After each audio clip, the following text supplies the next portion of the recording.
Testing 1 2. Holy shit, guys! Don't even know what's happening. It says we might be live. I don't even have a thumbnail today, so I apologize for that.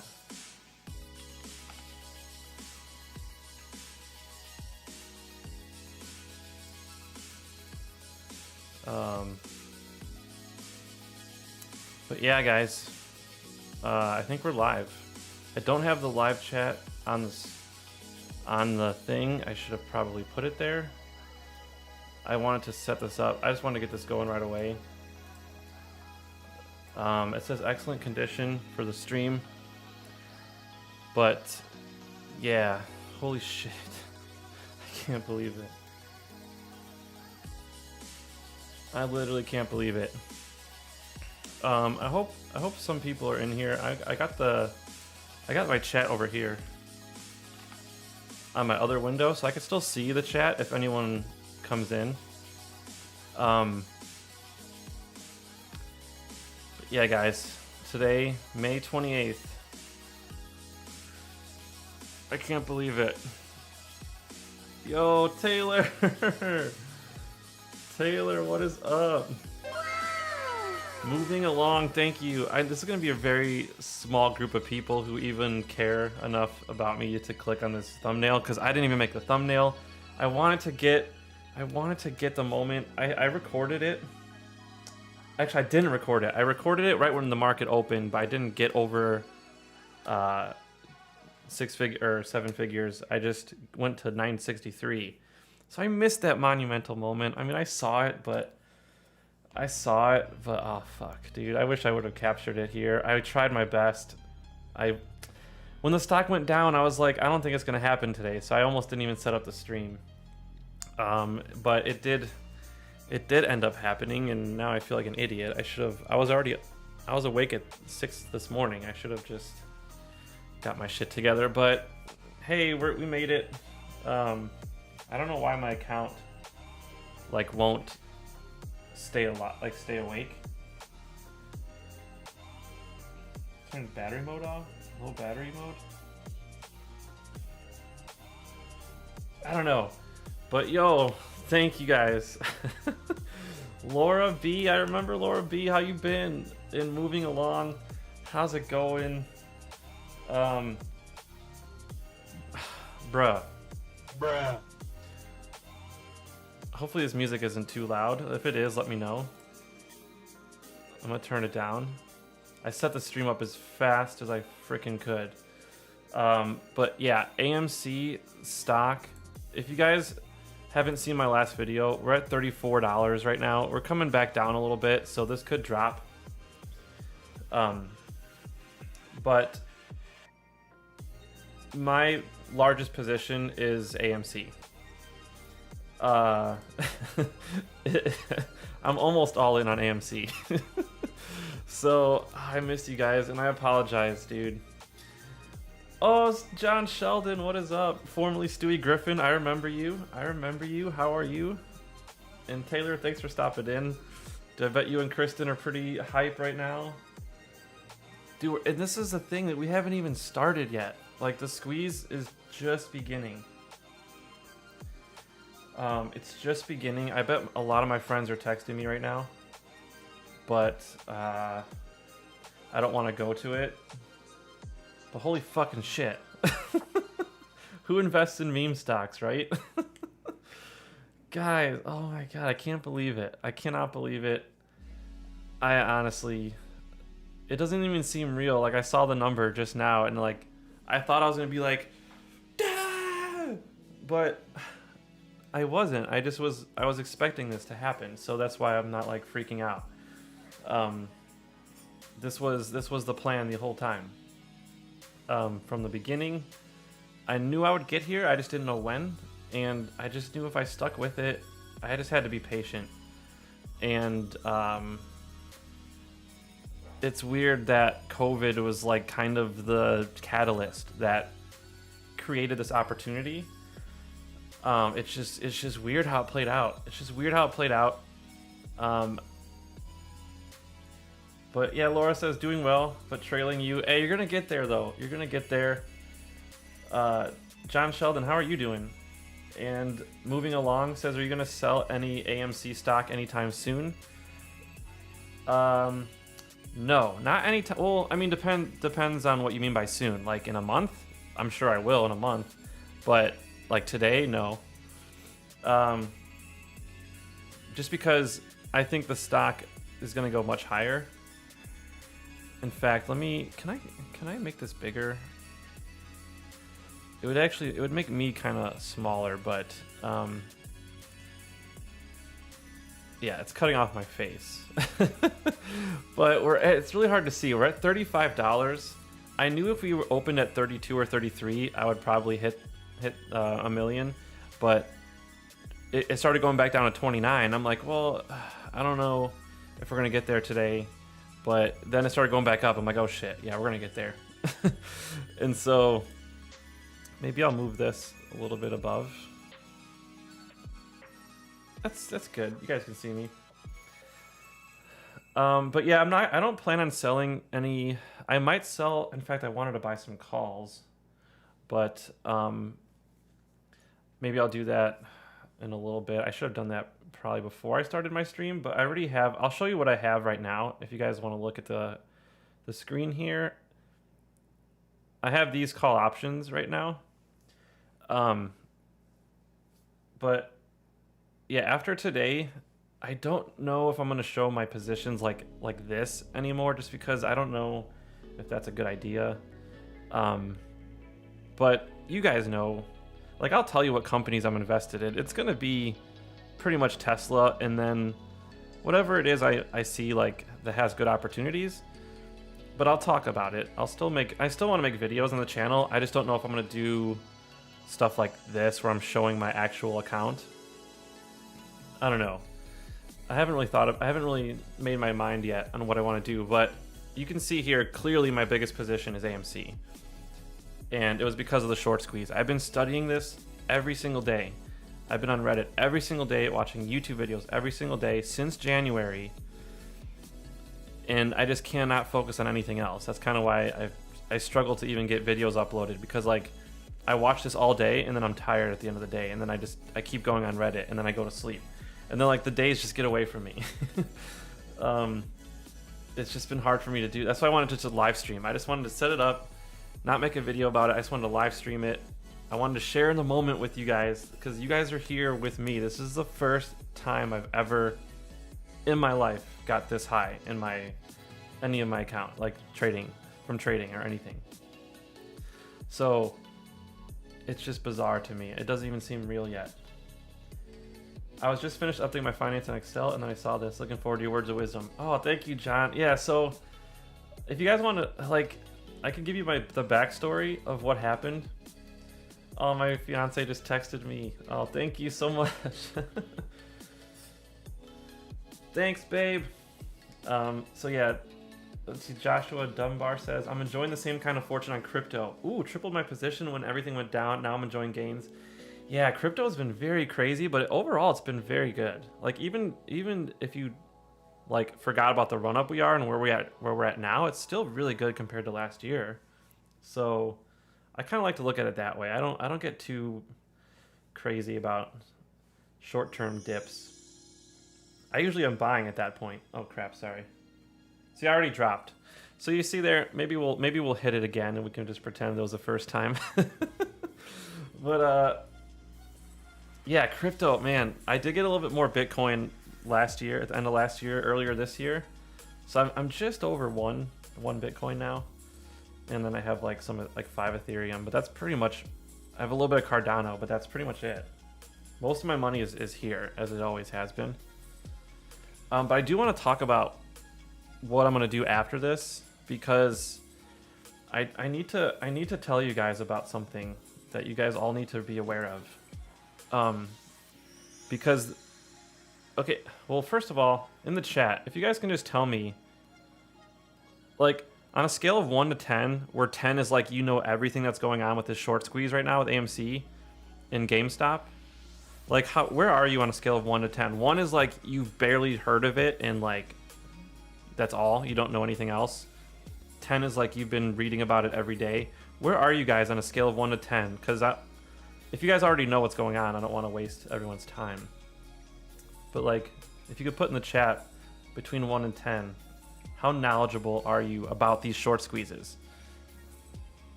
Because I want to talk about that, and then I want to talk about what... And Wildcat on 3 already knows what I'm going to talk about, because we talk every day what's going to be happening after this. Okay, Laura's at a 4. Okay. Yo, Skiku, great to see you as well. John Sheldon, I really appreciate it. Oh man, can we get back? It's going to suck if we don't get there. But you guys saw, we were there briefly. But if you do factor in my my cryptocurrencies, we are over there, because I have 1 Bitcoin, whatever Bitcoin is. I think if you add just the 1 Bitcoin, that puts us over $1 million. So okay, 6.9 to 420.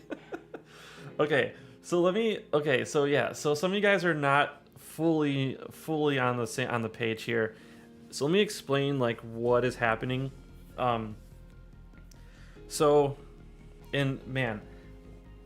the stuff I learned from this, holy shit. Okay, what subreddit? I will type it in the chat right now. Don't bother with Wall Street Bets. It's kind of like a shit show at this point. I wouldn't even go there if I were you. Just go to AMC Stock, or Super Stonks is another one, but they mostly talk about like GameStop, but they also good information. But okay, so hedge funds, right? They are basically they shorted.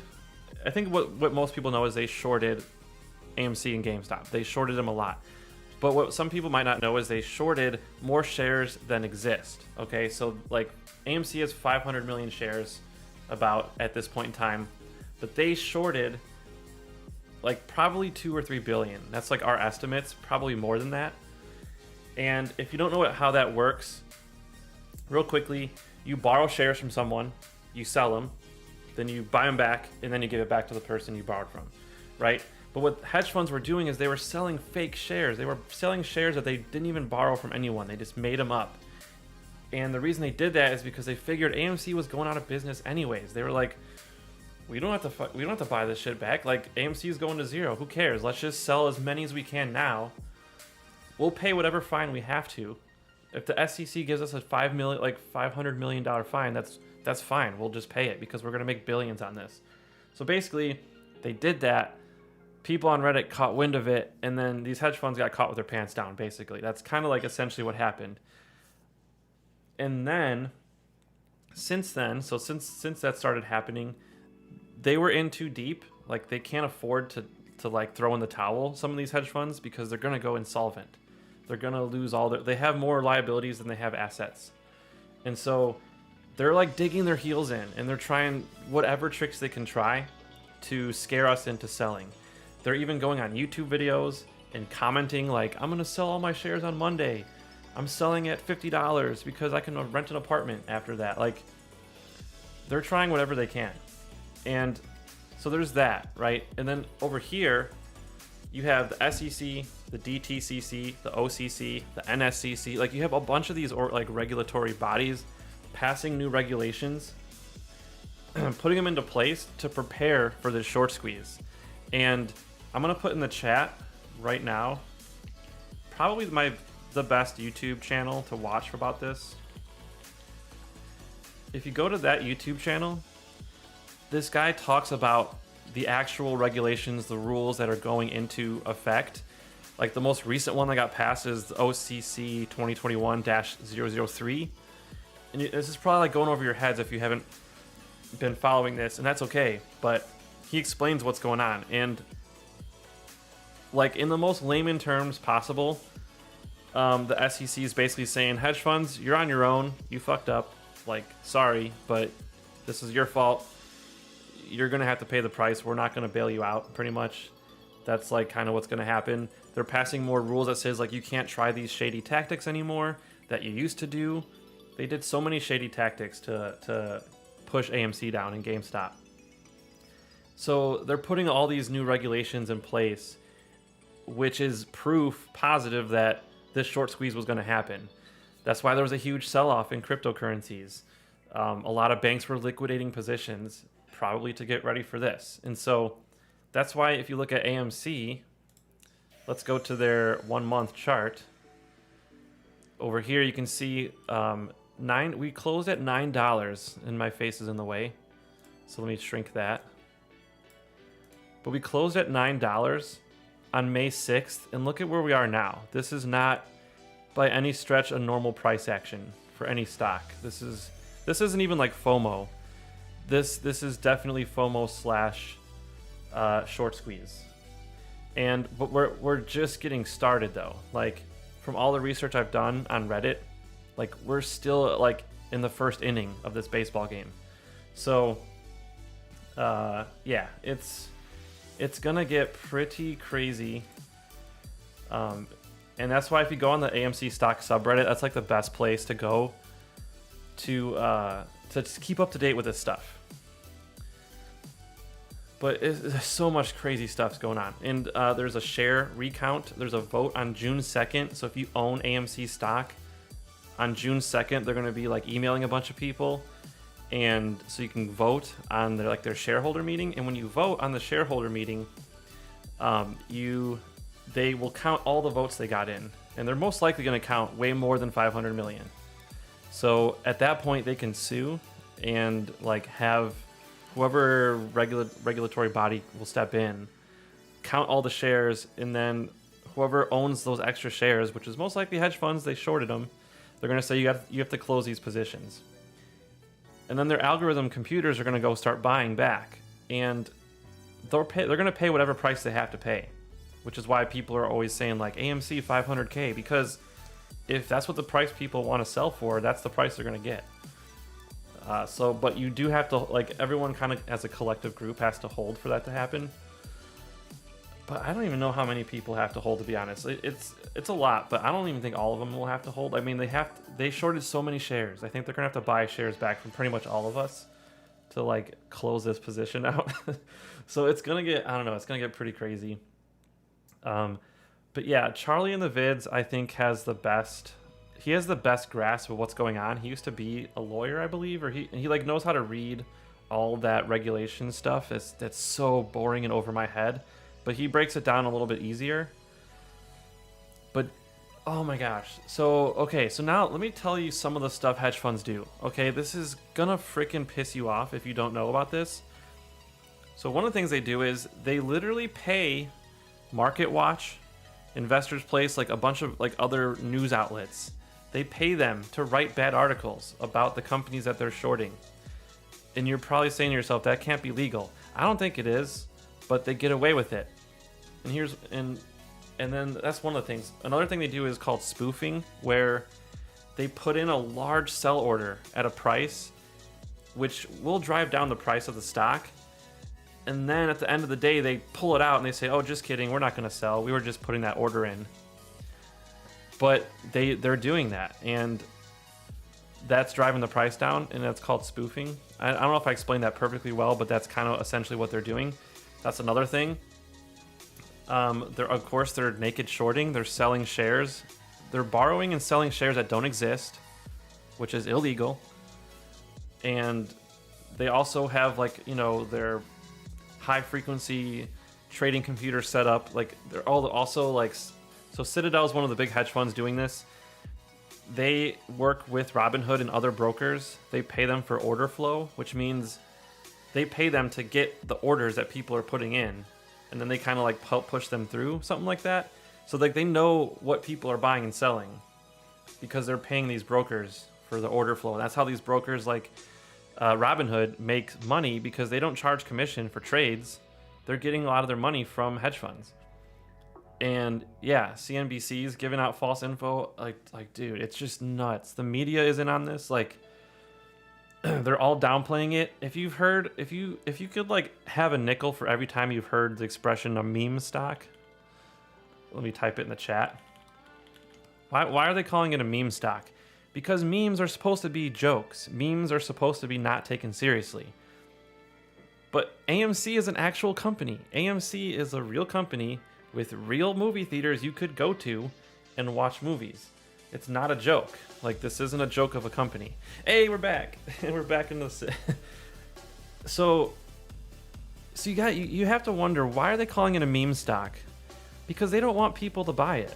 They don't want people to hold it, because MarketWatch gets a lot of their funding from Citadel. Citadel has a huge short position in AMC and GameStop and stuff like that. So it's like so much conflict of interest. It's just, honestly, I don't trust anything anymore in terms of the media. Like CNBC, I don't watch it. You guys know I made a video like in 2018 that I stopped watching CNBC because of what they were saying about Tesla. Like, they talk shit about Tesla all the time, and you know how I feel about Tesla. Like, it's just, they've been doing it for so long.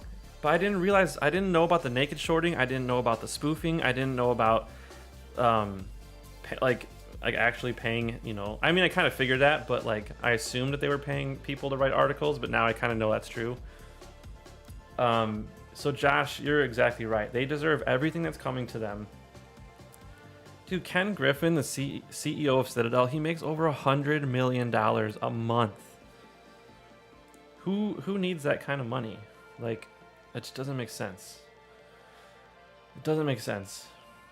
I mean, I gotta probably give half of this to taxes anyways, which will go to the government, which will go back to the banks. So they're gonna get a lot of our money in taxes at the end of all this anyways, which kind of sucks, but it's just frustrating. There was a documentary called The Wall Street Conspiracy that was on YouTube that got taken down, but I heard it's back up again. But it talked about how they were naked shorting Overstock.com. You guys have heard of Overstock.com, right? They got attacked by short sellers and they almost went out of business. Like, and many other companies have gone out of business because of these hedge funds. That's what they do. They short a company, they try to drive them into the ground, and they make billions of dollars doing it. And meanwhile, like, real life people lose jobs, they lose everything. So, dude, yeah, it's just frustrating. So this feels really good to make money off a meme stock, because it's fuck you hedge funds. That's why. So the thing is, like, people ask, is it still too late to get in? I mean, I'm not a financial advisor, but if it was me, if I had extra cash, I would pick up some shares if I could.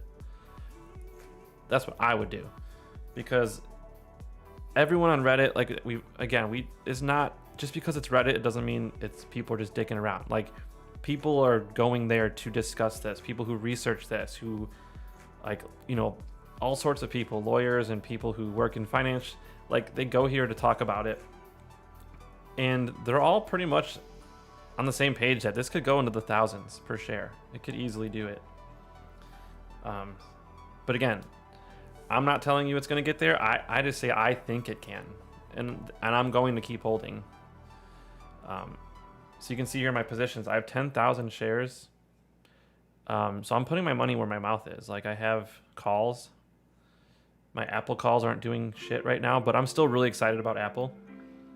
Their new M1 chip, I heard, is just ridiculous, and I heard the new laptops that just got leaked are going to be insane. So I'm going to hold on to that one, but I might get rid of some of these other positions. GameStop, of course, I'm going to hold. But like in Riot Blockchain, Roku, I got some puts, and I'll talk about why I got puts. But these Tesla calls aren't doing much.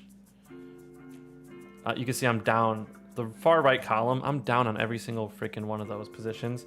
Tesla has actually been the reason I lost so much money this year and last year. But AMC is how I got it all back. So, let me catch on the chat. I missed out on this one. I only have one share of AMC. I bought it to participate in the last short, just to participate.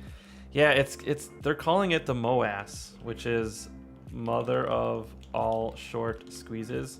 Because of all the regulations that are being passed, this might not ever happen again in our lifetime, because they're not going to allow hedge funds to play some of the games they've been playing, because this is going to hurt banks. This is going to hurt a lot of people, which is the other kind of crappy thing about this. a lot of us will benefit, but a lot of people will definitely not struggle, or they will struggle. Whiskey Sour, if you can see the screen, this is real time. So yes, I'm about 1.1.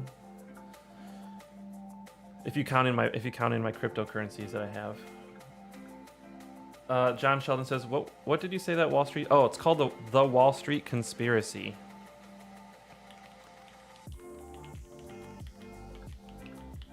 I'll type it in the chat. It's gonna be hard to find, but if you can watch it, holy crap, will it open your eyes? And even if you don't, I mean, if you watch some of the documentaries about the 2008 thing, like Inside Job, of course, The Big Short, but Inside Job is a really good one. And it's funny. Okay, it's funny because there's documentaries about the 2008 crisis that paint the banks in a good light and also paint them in a bad light. And so how could that be possible? How can one documentary pretty much say, oh, you know, Hank Paulson, he was just the good guy trying to save the economy, when the other documentary was like, he was part of the reason they crashed? So you have to look at that and be like, how can this documentary be painting one picture and this one painting a different picture? They're both documentaries. They're both about real events that took place, but one conveniently leaves a lot of information out and one does not. Inside Job does not leave that information out, which is why that's the best one to watch. But there was one that was just called like Panic, like the 2008 conspiracy, whatever crap. That one, again, you can watch it to compare, but Inside Job is better. Because, yeah, Hank Paulson, who used to be the CEO of like Goldman Sachs or Morgan Stanley, one of those, he used to be the CEO. When George Bush appointed him as the head of the Treasury Secretary, he had to sell all of his shares of the company he was CEO of. He sold like $450 million worth, or $480 million worth of stock. And conveniently, George Bush Sr. passed a law ahead of time so that he didn't have to pay any taxes on that. He saved $50 million in taxes. $50 million in taxes he saved from this convenient bill that, you know, George Bush Sr. passed. And he was one of the people pushing for deregulation. So how did we get in that mess in 2008? Was Hank Paulson really the good guy? No, he wasn't. They just did damage control. That's all they did. They screwed everyone, and then they had to save their butt and try to save the economy because they realized we fucked up. But then after that, they kind of went back to their old ways. So, which is why we're here now. Look at AMC. We would not be here if the SEC would just have done their job. So we're just capitalizing on their mistake. That's all we're doing. They made a mistake, and we're catching them.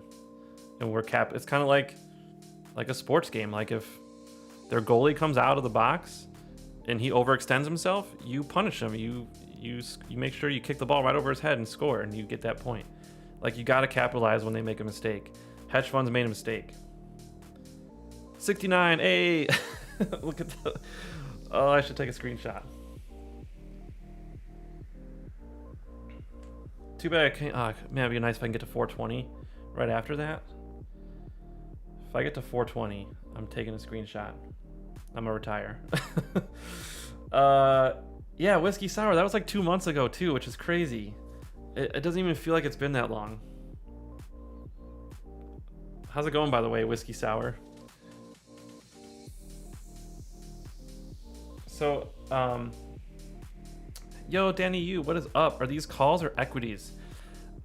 These right here are like stocks. These are equities, I guess, if you want to call them that. I think that's what they're called. So yeah, all the things here that just have the ticker symbol, those are stocks. These are all call options right here. You see how it says call on the screen?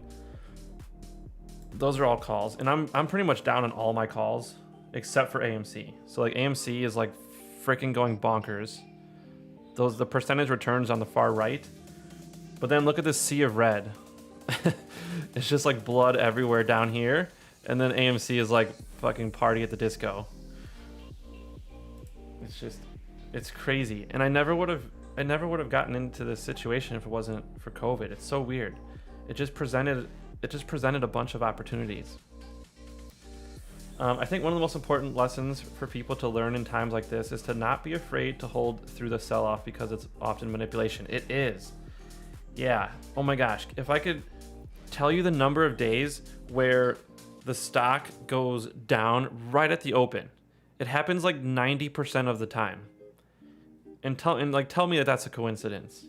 There's no way 90% of the time a stock drops right at the open. And it happens with a lot of stocks too. There's just no way that's natural, because we can't trade pre-market anyways, most of us.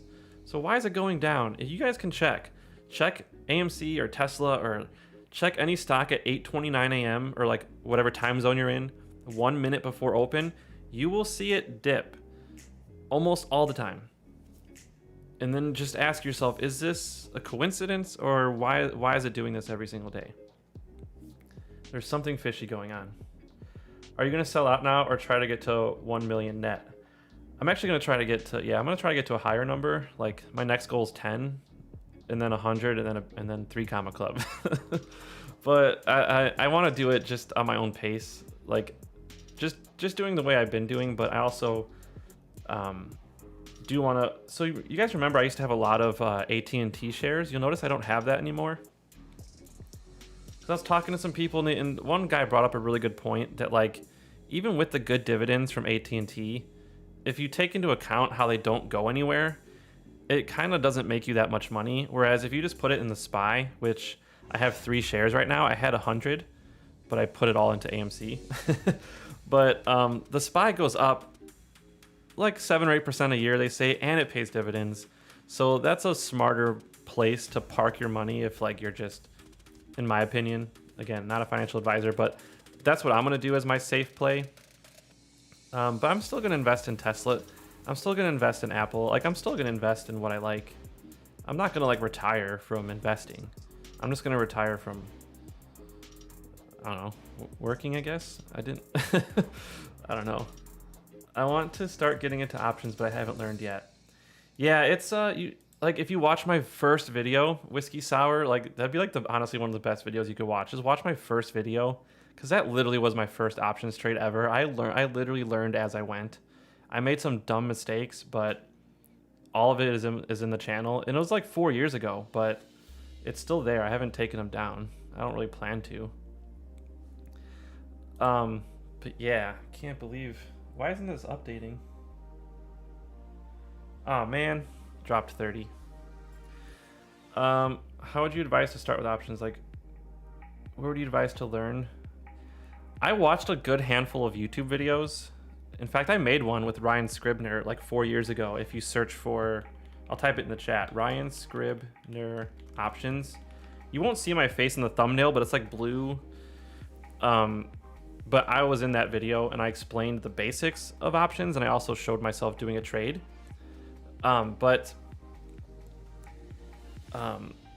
You just have to kind of try it out, but just please don't do like what some people did on Reddit and just put like your whole entire bankroll in it. Because if you don't know what you're doing, you're gonna lose all of it. You have to start like with a baby amount of money. That's what I did. I literally bought like one option for OLED, I think it was, Universal Display. And it was like $65 or something for the contract. I don't know. It was like really cheap. I don't know. It was like, I think I made like $100, but that was like a really insane return. But that's how I started, and then you just build up from there. But you have to start small. Don't jump in the deep end, like right off the bat, because honestly, you'll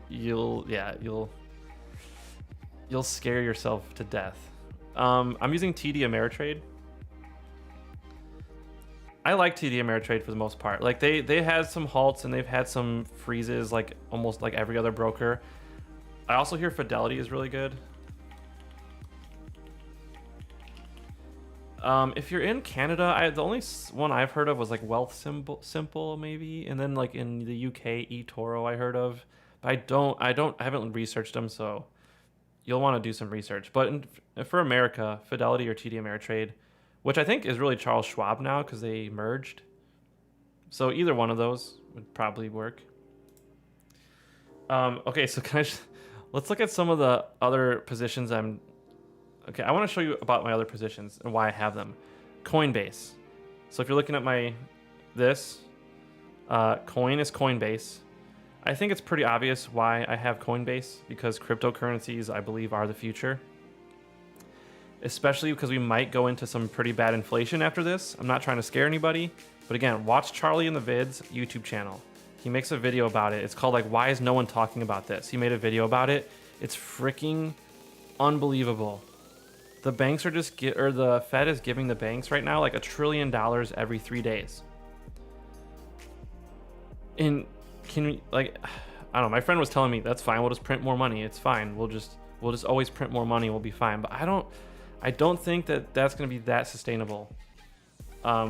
Giving $1 trillion every 3 days, I don't think we can keep that up for a long time. Something bad's going to happen. And so yeah, crypto is, I like crypto.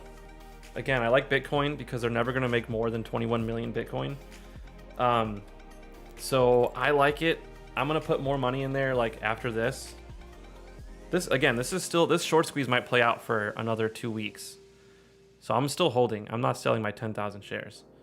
I might sell some of my options. Like if we get to 500, I might sell some, but I want to see what's going on first, because we're holding out to 100,000, right? I just want to make sure that's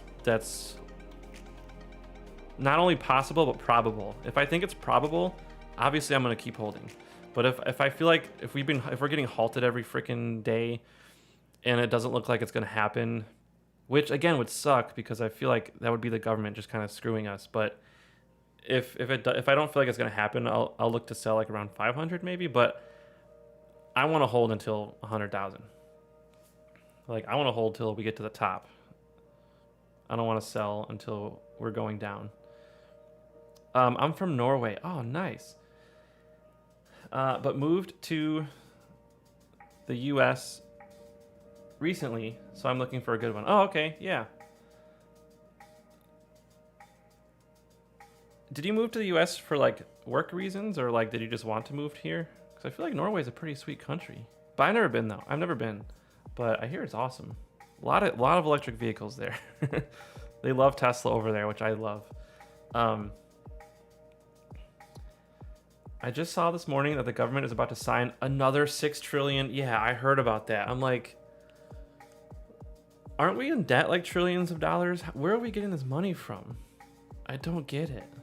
Like at some point, it's going to catch up to us. If it's not us that starts losing faith in the US dollar, it's going to be every other country. And then guess what? You go to Canada, it's going to cost you $20 a gallon to buy gas or something like that, because their currency will be so much stronger than ours. We might be okay in America, but as soon as you go somewhere else, like trying to buy a Chinese-made product, that's not going to be that cheap anymore. Because they're going to be like, screw you guys, we're going to charge you $1 for this pair of socks instead of 10 cents. Because they're going to know that our currency is just not that strong anymore. I think there's going to be a cyber attack in the future. Yeah, so there's like a lot of things. So let me talk about my positions. I kind of got off track. So yeah, Coinbase, definitely the biggest cryptocurrency exchange. I think Binance might be second. I don't know, but definitely Coinbase I think is number one. So I thought it might be good to get in early. They are down. You can see I'm down on that one, down 34%, but I'm not worried about that. EDR. My friend told me about EDR. They own the brand UFC, like fighting, the UFC fighting, and they own like one of the top modeling agencies in the country. And so you might be saying like, what the hell does that have to do with anything? Well, we were talking about NFTs. I'm gonna type it in the chat. Whenever I type something in the chat, it's gonna be kind of important. We're talking about NFTs, which are non-fungible tokens, which are basically you can take anything that exists in real life, create a digital version of it with like an authenticated ticket, basically a certificate of authenticity, and you can sell it. And so NBA Top Shots. Okay, you guys are really getting some good tips right here. You should probably pay me for this. But I'm not a financial advisor. But I didn't even spell it right. Top Shots. NBA Top Shots was probably one of the first really well-known like companies to start doing NFTs. Thank you, Clerson. Let me update it again. Oh, we dropped a little bit, but that's okay. We're still above with the cryptos. But anyways, they sell digital sports cards, but they're not called cards. They're called moments, and they're little replays, like a video replay. And I don't know if you guys heard about that, but there was a LeBron James Top Shot moment that sold for $208,000. It's literally just a digital replay, a video replay that you can own, and you can say I own it, but that's pretty much it. Like you own that video, it's yours. But other than that, there's not much else. But there's gonna be more uses for it, because other NFTs, like you can put things in them or something, like you can store things with them on Ethereum blockchain. I'm not at all well versed in how the Ethereum blockchain works, so I'm not an expert on that, but it's definitely going to be the future. Like, so with EDR, imagine they create their own digital moments of like famous UFC fights. I don't know who's famous, like that one Irish guy. What the hell's his name? I'm totally blanking, but the famous Irish fighter guy, they could make a moment of some of his best knockouts, sell them as NFTs, and make tons of money. And it's like it's super high margin because they already have the video replay. They don't have to like create anything new from it. So you could literally just sell anything. Disney, I'm thinking about getting into Disney. Conor McGregor, right? They could sell NFTs of his knockouts. They can sell NFTs of like basically anyone that's famous in UFC. The modeling agency can sell NFTs of their models doing like a famous photo shoot or something, like, and then people can buy it and say like I own it. And people like to own things, and especially if they're limited edition. A lot of the Top Shots in NBA are limited edition, like they only make like 1,000 of them or 2,000 of them, and they're all numbered. So like if you get a number 23 LeBron James, like you can sell that for thousands of dollars. It doesn't even have to be like a popular one. It could be a common LeBron James, but if it's a rare LeBron James, and you get the number, either number 1 or number 23 or number 69 or something, like anything that's like a good number that people like, hey, back to a million. But like you could sell that for, and it's just the future. Like it literally is going to be the future. So Disney, imagine Disney creating an NFT of Mickey Mouse. Like, are you kidding me? An NFT of like one of the first Mickey Mouse drawings ever made. You know they have that somewhere. They could sell 1,000 of those for like $500 a piece. And then not only that, you can get royalties after that. So like the Top Shots, first of all, you pay taxes on it, like sales tax. Then every time you sell your moment to someone else, they get 5% cut. It's fucking brilliant. like it's just it's so brilliant that I'm coughing at how brilliant it is. So, bruh, like, hold on, let me... Bruh. Oh, my sound effects. I have a sound effect, I have like a stream deck here from Elgato. Let me get some more music, though, because I think music's been off for a little bit. There's some new albums here.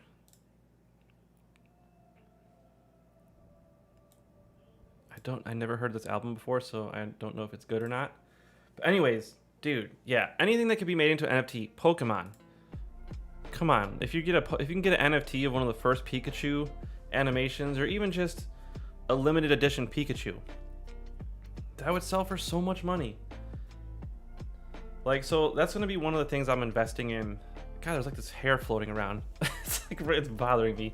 But that's going to be one of the things I'm personally going to be looking at is NFTs. I have my friend Ryan to thank for that. He's the one who got me onto NBA Top Shots. So shout out to my boy Ryan. Check out Laserbeam.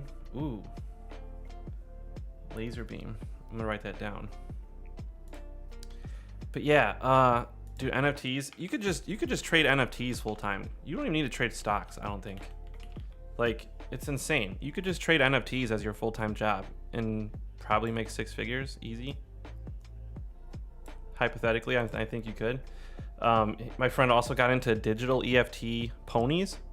Like, you can race digital horses and breed them and race them and make money with it. And then you can breed your horses and then sell them. My friend told me that he saw some sell for like 30 to 40 grand. And people buy them because they have the Ethereum to buy it. It's freaking bonkers. So, all right. So yeah, NFTs. I'm putting money in there after this whole short squeeze is over. Putting more into actual cryptocurrencies, hands down. Obviously, I'm going back into Tesla because I love Tesla. Elon is my bae. But even though I didn't realize he had Asperger's syndrome. So,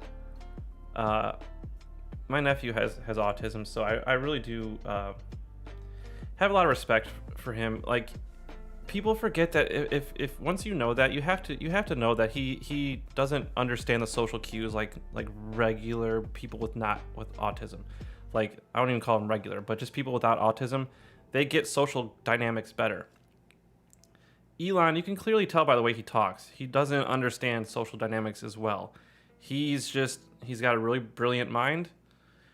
You know, his speech is god awful. Like, he doesn't talk well. He stutters a lot, but it's just how his brain works. I don't think he's a mean person. I really don't. You wouldn't be a mean person and start a rocket company. Like, that's why I don't get why people don't like him. Yeah, he dicks around on Twitter a lot, but who cares? That's just how his brain is. Like, you're gonna get on all people with autism now for saying weird things? Like, come on. Yeah, he's a CEO, but he has people that watch him. You know, like, he got in trouble already. He got burned for that 420 tweet. He got burned for it. You know, there's people who watch him. You just gotta kind of give him a little bit of slack, I think. Neurotypical. Oh, okay. Non-autistic persons. Thank you, John, for that. Yeah, so, you know, how can we talk about someone with autism if we don't have autism? It's just like how I would never talk about abortions. Who am I to speak on that? I'm not a girl. Like, that's not my place. I'm not going to ridicule anyone for abortions or anything. I'm not a girl, so that's not my fight. I support people. I just support them. That's all I can do. I say, listen, I support you. I hear you. I like AMC. Like, that's just where my attention is right now. AMC. I like the stock, and that's just my viewpoint. And I like Elon. He knows he owns technology is going to be used against us in the future, probably. Yeah, I mean, he's in a pretty, like, with being that smart and having that much power, you do have some advantages. But he's warning us about AI, so even he knows that even he cannot fight against AI. If AI ever gets too powerful, he said many times, that's probably the one thing I'm scared of is AI. We're dropping a bit. Where's AMC? Oh, we're down to 31. It's okay. That's 17%. I would love to just consolidate here for a few days. Honestly. But yeah, let's talk about the other positions I have. GameStop, same reason as AMC. Oh, FUV. FUV stands for Fun Utility Vehicle, but that's Arcimoto. They make electric vehicles, but right now they only make 3-wheeled vehicles that are kind of like smaller transport, like for delivering pizza or for like other responder vehicles. And someone that I know from another YouTube channel, Hyperchange, recently got added to the board of directors there. So I was like, you know what? I'll support this company. I like Galileo Russell, who is the guy I'm talking about from Hyperchange. I like him, so I'm gonna support him in his company, in the company he works with. So that's why I got 100 shares of that. It was cheap. You can see it's only $10.26. I'm down 12%, but that's fine. I only have 1,000.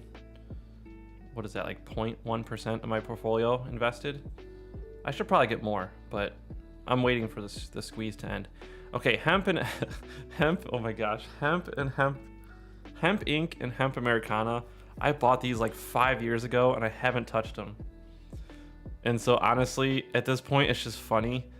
It's just funny to me to just have it, because if hemp ever gets like fully mainstream and legalized, I mean, look at the price right now, 0.7 of 1 cent and 0.5 of 1 penny. If that just goes to like 10 cents or $1, like, man, that'll blow up. So that was just like a long shot gamble. What about the environmental? Yeah, that's a huge thing. Actually, I just read that Elon Musk, which is funny that people are trying to appease to him, because, I mean, at the end of the day, in terms of crypto, Elon, he's a nobody. Like, he's not even in that realm. He deals with electric cars, rockets, other things. Crypto is a whole different thing. But the fact that everyone is trying to appease to him, people have been reaching out to him and saying like, hey Elon, we want to make a meeting. We want to schedule a meeting with you to talk about how we're going to be more environmentally friendly, the way we mine crypto. And so they're actually like, they're trying to reach out to him and they're trying to educate him like, hey, we're working on X, Y, and Z to mine Bitcoin without using as much energy. And so, yeah, it looks like we're down to 29 or so. Look at that. Oof, that was a drop. But yeah, so man, we hit it for a while, but this was expected. Fridays are usually very cutthroat because a lot of call options expire on Fridays. And if you don't know what that means, let me explain it real quick. So call options are contracts that give you an option to buy 100 shares of a stock. So one call option, 100 shares, right? Most of them, they all expire on every Friday of the month. Now, if a call option expires and the strike price of that option, which means like the price you're locked in at that you want to buy the shares, if I have a call option with a $20 strike price of AMC, that means I locked in $20. If I want to buy $20 a share, I want to buy 100 shares at $20 a share, I can do it because I have that option. So if it expires and AMC is like at 30, I can exercise it and buy 100 shares of AMC for $20 a share. So here's the thing. Right now there's like 100, I was telling my friend Wildcat on 3, I was telling him yesterday, there's 166,000 call options that expire for between $19 and $30. Meaning if we close, AMC closes over $30 today, that means all 166,000 of those contracts will expire in the money, meaning 166,000 times 100, which is 16.6 million shares will get bought on Tuesday at the open. Usually on Monday, but we're closed Monday. So that's all that shares that'll get bought, probably by a lot of apes like us, people on Reddit who have call options. That's just bad for hedge funds. It's bad for hedge funds. And so Fridays are usually like we call them battle days. Like we try really hard to push the stock up, but again, it's a collective effort at this point.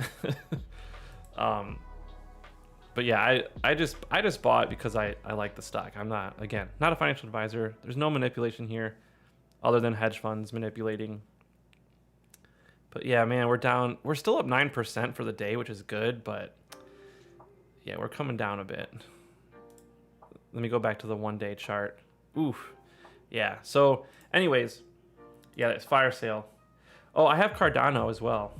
Yeah, I actually do have Cardano, just a little bit. I don't have Ripple. I think I have a little bit of Stellar Lumens. I haven't heard of Algorand though. I'm gonna write that down. But yeah, it's, man, I hope so. Yesterday that we did go down pre-mark, like right at the open, and then we finished up like crazy. It's still possible we could finish up today, but yeah. Let's go through the rest of my positions. SPY is just for safety. Tesla, because, you know, robo-taxis, Cybertruck, solar roofs, literally all the stuff they're working on. Model Y. I'm seeing Model Ys everywhere now. They have a lot going on for them. Robo-taxis, I think, is going to be the biggest. That's going to send their stock in the stratosphere, I think. If they can fully get full self-driving down to where it's like really, really safe, it's gonna, oh, good time to get some. Yeah, a lot of the Uphold, that's the exchange. Okay, I gotta look that up because yeah, I know it's hard to get, and I don't want to go on Robinhood. If I want to get Dogecoin, I'm not gonna set up Robinhood to get it because I don't like Robinhood. I don't trust them. But yeah, I am looking for other brokers, other like exchanges. Man, yeah, so hedge funds right now, they're trying to push the stock down a lot because they don't want those call options to expire. Because they probably sold a bunch of those. So, anyways, BlackBerry, I also have for squeeze reasons. I should probably look to sell that because it expires soon. I actually didn't even notice that. I forgot about that. Nvidia, because of the chip shortage. I mean, Nvidia has always been a solid player in the chip industry. Riot blockchain, cryptocurrencies, that's why I have that. Roku has just always been solid. I never, when I first got into Roku, I'm like, man, I can't believe Roku is still around. I'm down on it now, but I've definitely made a lot from Roku. Not as much as AMC, obviously, or Tesla, but like I made a good amount from Roku. I mean, they're kicking, man. Like they're gonna get their own content, just like Hulu and Netflix. Roku's starting to start making original content soon. You gotta give it to Roku, man. They're putting up an insane fight, and I might actually start getting shares of Roku soon because I feel like it's only a matter of time before Amazon tries to buy them out or Apple. One of those two. I don't even think Roku wants to sell, but if they did, their stock's gonna go up like crazy. Okay, I have SPY puts just in case after the squeeze happens. You see when it expires in 2023. After this squeeze happens, we can be screwed. And so I'm going to be selling a lot of my stuff and then like buying more puts. And then here's Tesla, which again, I'm getting destroyed on all of those. So yeah, yeah, don't do Robinhood. Also, a lot of autistic people don't like Elon Musk for a lot of reasons. For example, his use of the term Asperger's. Oh, okay. I don't know. Okay, Addison, you'll have to educate us then, because I thought when he said he had it, I assumed he had it, but I didn't know if I'm not aware if there's like different levels of it. So forgive my ignorance on that. Man.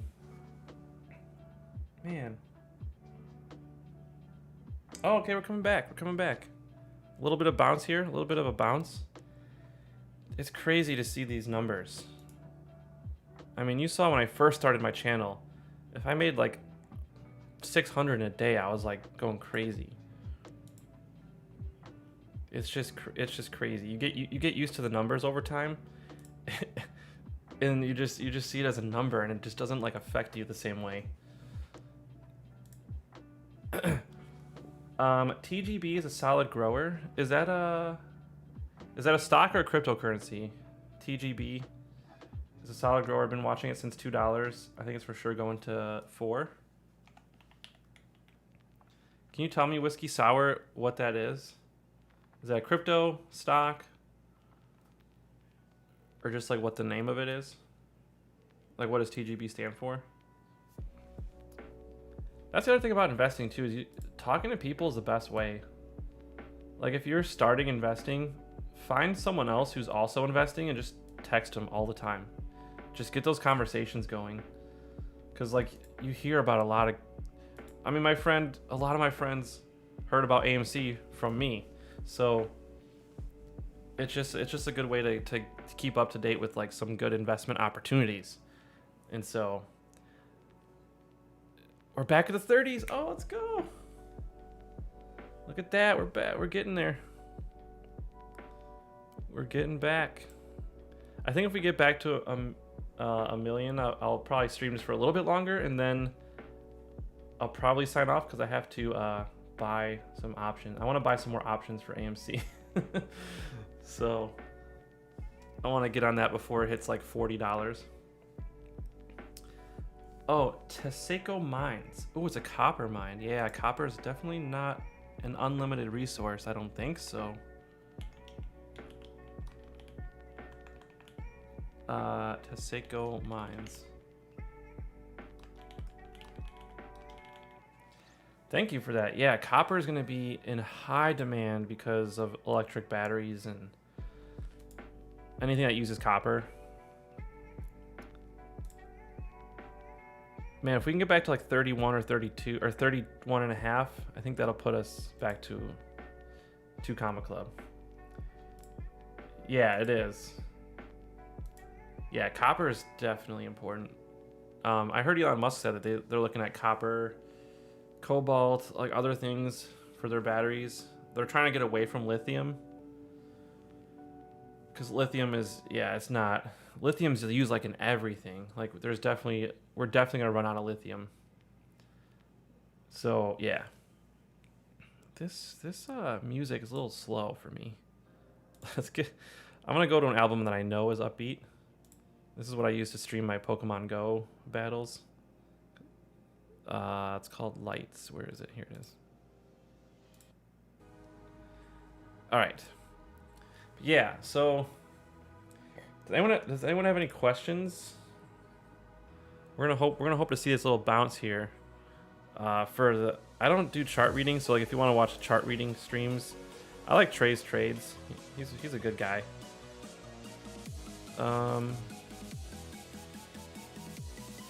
Okay, here you go.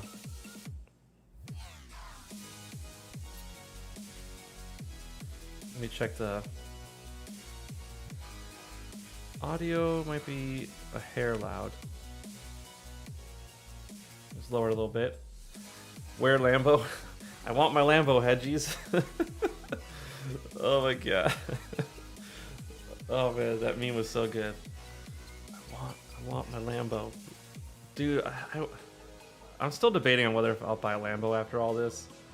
After all this is done. I obviously can't afford one right now. But if AMC gets to like $100 a share, fuck it. Man, can you imagine if they made an electric Lamborghini though? Oh my gosh, how much faster that would be. I mean, you can't really get much faster than they are now. You really can't.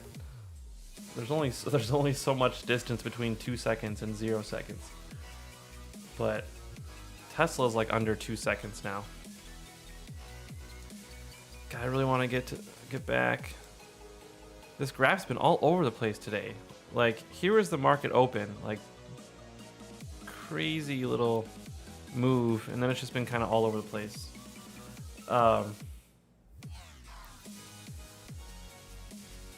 yeah, what have you guys been up to? Do your parents get a new house? Yes. Well, I think I need to get a little bit more than one, but yes, that's like, Laura, that's like the number one. That's the first purchase I'm making when this is all over. Is definitely a house for my parents. And then a house for me and my fiance, and then lots of Teslas. No, I also want to, I really want to like start donating money to people who are like financially struggling and like teach them how to invest. So I don't know how I'm going to go about doing that, but I would love to do that. I would love to just be like, I don't know, find like 500 people and be like, here's $500, free seminar how to start buying stocks. Like, just go for it. If you want to pay me back later, fine. But that's what I want to do. Because, you know, people donate to charities. I want to donate to charities too, but I don't always know if that money's going actually to the charity or not. You do have to research charities before you donate. But I want to donate to some charities, but I also want to like personally donate to people. When the dust is settled, people will be using this money to help their families and those who are negatively impacted. Yeah, AMC subreddit is trying to coordinate a GoFundMe for those who lost their jobs. Oh, nice. Yeah, a lot of people are still struggling from 2008. So like, a lot of shareholders are like, this is their revenge. This is their vengeance opportunity, which I hope, man, we're at $30. I hope we get to like, I hope we get to 100,000. Can you imagine? Can you imagine? Even if you have like, oh, sorry. Even if you have 10 shares, that's $1 million. That's nuts. It's nuts. 10 shares right now would cost you $300. 300 to $1 million? Are you kidding me? That would be crazy.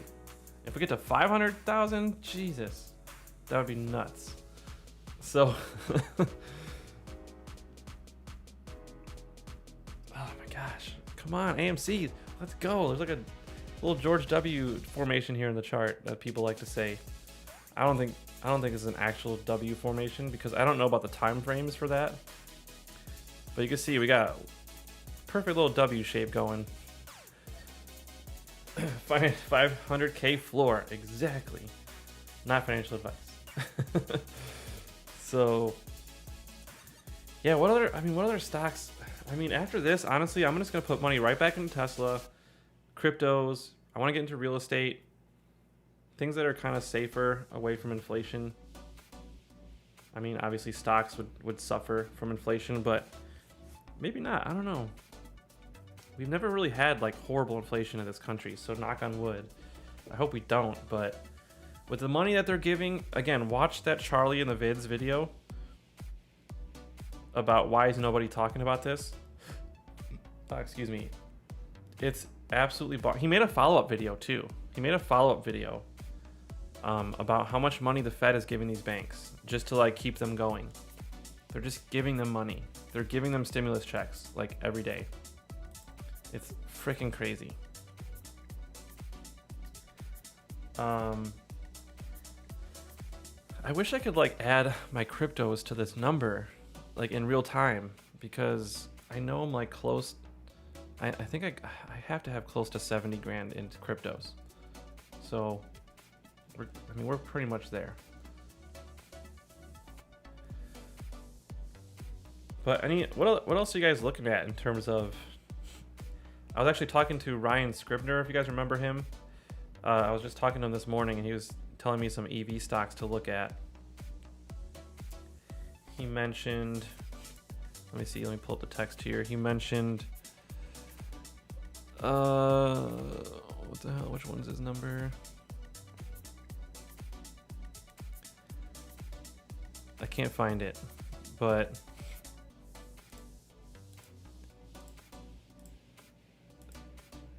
frick, where is it? I can't find it. I just talked to him, but on my computer it's not showing up his name, so I don't know. Maybe he doesn't have an iPhone anymore. Sorry. Well, anyways, he was telling me some EV ones. Charlie and Lou are saying hyperinflation is real and approaching. Yeah, if Charlie and Lou are both saying that, honestly, it's going to happen. I think it's going to happen. That's the other guy I watch on YouTube, Lou versus Wall Street. He's a lot more abrasive, his personality, but he's pretty funny. he knows what he's talking about. Like, I've watched almost every single video. I haven't really caught him really saying stuff that didn't make any sense. So he's definitely experienced.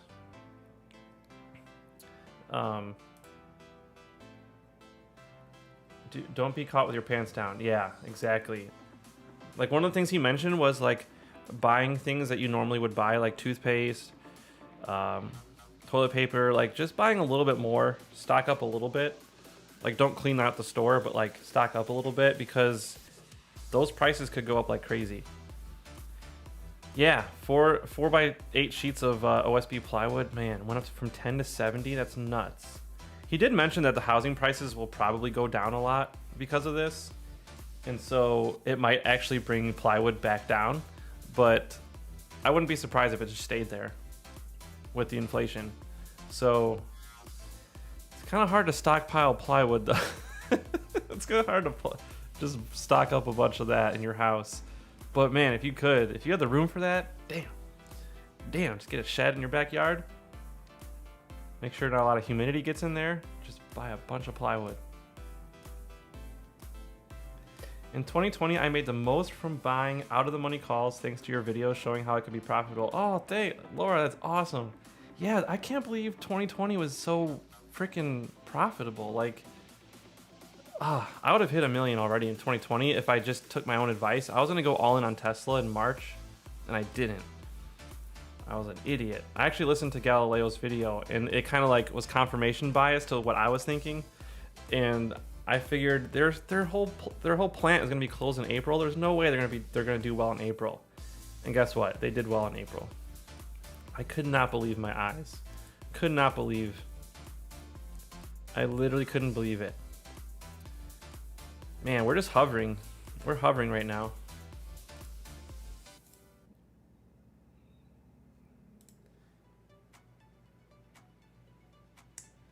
Yeah.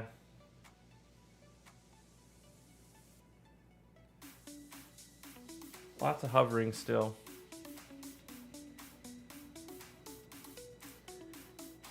But I'm glad you made money, Laura. That is so cool. That makes me so happy.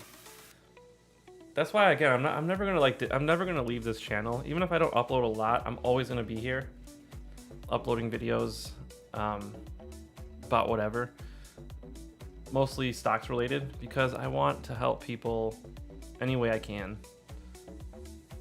And yeah, that's the best, dude. When I hear people are like, oh man, I got into Tesla, like when I saw one of your first videos and I made all this money, I'm like, dude, hell yeah. And I told a lot of my friends about AMC, and a lot of them doubled their money already, which is just amazing. So I'm so stoked for that. That's like, man, that makes me like the most excited. Probably more than even me getting there. Like, I'm more excited for my friends than I am for myself. Like, obviously I'm pumped, but like, when I see them, I'm like, frick yeah, dude. But what other companies? Let's check my watch list. Amazon. Obviously I like Amazon, but I've never been very profitable on call options. I don't know why. It's just, I don't know why I just don't make money on them. Even if the stock goes up, it's hard for the call options to go up. Maybe because they're so expensive. I don't know. It's just hard. So I stopped buying call options for Amazon. Canopy Growth, doing pretty good. Don't I have Canopy Growth? I must have sold it. Dang, I must have sold it. Oh, DraftKings. I feel like DraftKings is going to do well because, dude, fantasy sports, it's like getting legalized everywhere. So I don't even know what FDRVRF is. I forgot. Ryan Scribner recommended this one. Genius Brands. They own like Genius Brands International. Let's see, what do they do? They are United States brand management, but they own like a lot of stuff. Its licensees include companies to which the audiovisual rights are licensed for exhibition in various formats such as pay television, free broadcast, video on demand, subscription. I mean, that sounds awesome. And companies that develop and distribute products based on its content within different product categories such as toys. Yeah, dude. They own a portfolio of original children's entertainment that is targeted at toddlers to teens, including Baby Genius, Warren Buffett's Secret Millionaires Club. Oh yeah, they own Stan Lee's Mighty Seven. Like, yeah, this place has a lot of royalty potential. Again, if they make NFTs from any one of these things, more money. It's just more money for them. I think everyone's gonna get in on NFTs in the future. Even like companies you wouldn't expect, like, I don't know, Mr. Peanut. They might sell their logo as an NFT and make millions of dollars. Like, honestly, the future looks bright, I think, for cryptos. Home Depot, man, Home Depot's killing it. Lam Research, LRCX, Lam Research, they're one of the top manufacturers of like microchips and stuff. So they're always doing good. Same with Applied Materials, which I don't think I put on here. Oh yeah, I did. Applied Materials. Like, look at their 1 year chart. Like, look at that. Crazy. That's their 5 year chart. But their 1 year chart, nuts. Looks like early September 2020 is like it was their bottom. Anyways, Netflix. Plug Power is like a electric charging company. I don't know how well they're doing because again, they're competing with Tesla and like it's just hard to compete with Tesla. Dude, Shopify. Dude, and does anyone remember that video I made of Shopify when they were at $130 a share? Oh my gosh. Bruh. Like, I was talking about Shopify literally when it was at 130 bucks. I was like, Shopify is going up. And it was because, my main reason was because they're like the online partner for Canada for selling marijuana. Like most online websites that sell marijuana in Canada use Shopify. And that was the main reason. And I mean, look, they freaking crushing it. Tilray, T-Mobile, Tesla, Walmart, Zoom. Zoom kind of fell back down. A lot of competitors are coming up. But yeah, honestly, I really like Shopify. I had Shopify calls for the longest time and I sold them. I think I sold them to get into AMC some more. I gotta sell some more of this stuff, but anyways, yeah, lots of opportunities. Even after, like, I don't know, even with inflation, I feel like it's still gonna be smart to invest a little bit. I just don't know what's gonna happen after that. It looks like we're trying to bounce back up, but I don't know why this line isn't moving. I need to refresh. Oh yeah. Oh yeah, it definitely updated a little bit. Okay, so I think honestly, I think it's gonna consolidate here today. We might have like a run up in the afternoon, like we did yesterday, but I don't know. I don't know what's gonna do in the next hour. I think it's just gonna chill here for a while. But yeah, so anyone have any other questions before we kind of wrap up here? I mean, you guys were here. I really thank you guys for being here with me on this like monumental day. When I was younger, I never thought I would get here. I just didn't think I was good enough. I doubted myself like crazy. But I knew if I got into stocks, then that it would be possible. I just didn't know how long it was going to take. But I'm kind of hitting it right around my goal. Like I wanted to hit it at 35, but I'm only a year off. But man, I didn't realize how bad hedge funds were like really manipulating. It made it really hard to make money with Tesla because of the hedge funds. They shorted Tesla like crazy. I think it was good that Elon is so outspoken because he kind of got that large following. So he had a lot of people behind him to fight back against the hedge funds. And then they kind of backed down. Like, let me show you. If you go to Tesla on their thing and you scroll down to their short interest, let me see, where is it? Look at that, only 5%. That number used to be way higher. That number used to be way higher. And let's look at AMC, for example. Well, let's look at GameStop first. 21.16% short interest. And again, these numbers aren't fully accurate. I found out that they don't even report the full amount. There was an interview with Super Stonks. Again, look at the YouTube channel Super Stonks, because they interview a lot of people who are like financial lawyers and like regulate. Like they interview a lot of people.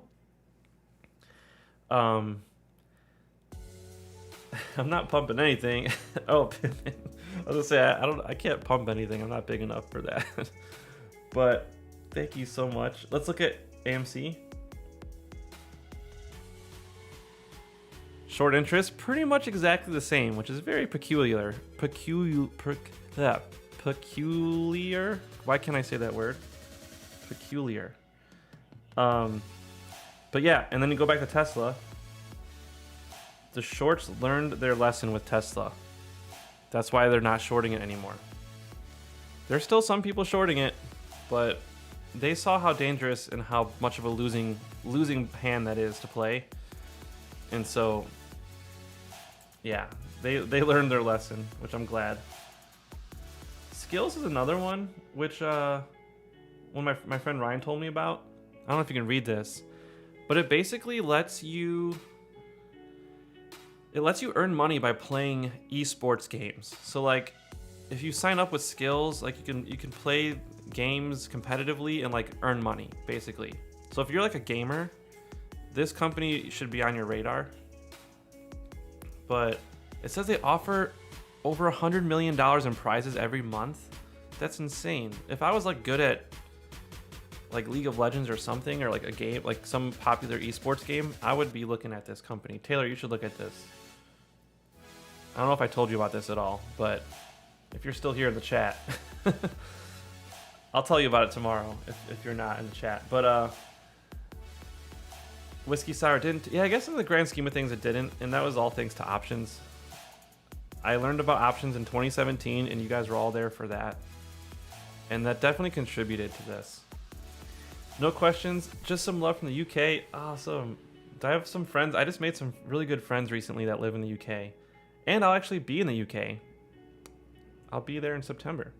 I'll be in London for like a couple days on my honeymoon. So hopefully this will be a really good year for me. I'm so happy for you. My cheeks hurt. Oh my gosh, you're making me blush now. Thank you so much. Such an inspiration. Man, I'm so glad to. That's why I made this channel. It was really inspired by Gary Vaynerchuk, who was like, "You should document your journey. If you're trying to make it, document it. Inspire people. You can grow your following. You can grow your brand. You can make that your job." And I always wanted to be a YouTuber, and I wasn't sure what channel to start to be like an actual full-time YouTuber. Oh, we're at 69. Oh, we're almost at 420. Oh, that would have been perfect. 969 420. Oh, that would have been perfect. Little sound effect there. But yeah, that's why I started. But then, you know, my freaking ADD kicked in, and I got hooked on Pokemon Go. Started a YouTube channel around that. But I never forgot about you guys. I always wanted to keep this channel. I want to do this channel and my other channel, but I also have a business, so I struggle with my attention. It's hard. I don't take Adderall, but I feel like I should. Thank you, Laura. Man, I hope you get there. I hope you guys have to let me know, please, once you hit your first, even if you hit your first 100,000 or your first big milestone, just like email me. It's just Road to the 2 Comma Club with the number 2.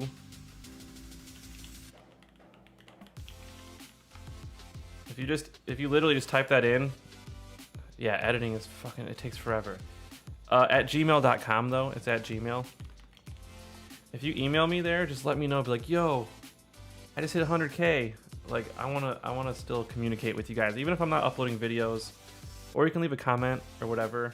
But yeah, stay in touch. Still under 10K. Hey, we all started there. That's just the beginning. You're still in like the top 1%. Because most people don't invest, period. So Whiskey Sour, you're gonna be like, trust me, you're gonna get there, and you're gonna remember the day when you started. I remember for me it was in 2012. I want to say it was like November-ish. It was in the fall. Is when I made I literally brought in a check to Scottrade at the time, and I gave it to him. He was like, "Here, I want to start trading." After I made my account, I called them on the phone, was like, "How do I make an account? Can you walk me through it?" It took like 30 minutes. The guy was really nice. He walked me through it.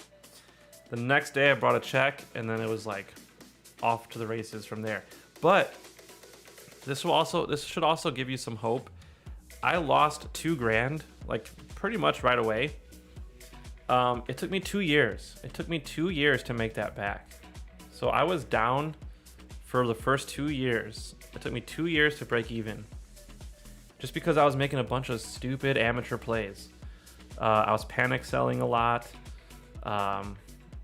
That's pretty much it. Like, you know, I wasn't buying dips. I wasn't doing things that I do now.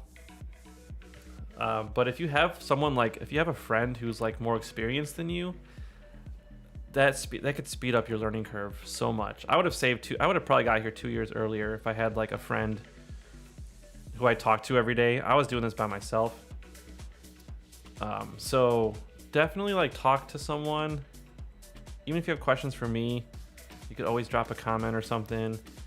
But talk to people who are more experienced, ask questions, learn to buy dips and like not freak out unless something actually bad is happening with the company. Again, not financial advice. I always have to say that, but that's one of the big things I learned. Like with Tesla, I learned like Tesla's not going anywhere. So every time the price would drop, I would buy shares, and that was like one of the best moves I made. Unless the company is like literally at risk of going out of business, like AMC was last year, that's the only time you should like really be concerned. Or like with this chip shortage, that could be a concern for companies who rely on it, but just monitor it. Hedge your bets, diversify, look into other things like cryptos and NFTs and just other stocks. Like there's always opportunities. Even after AMC is done and GameStop, there's going to be other companies that are going to blow up.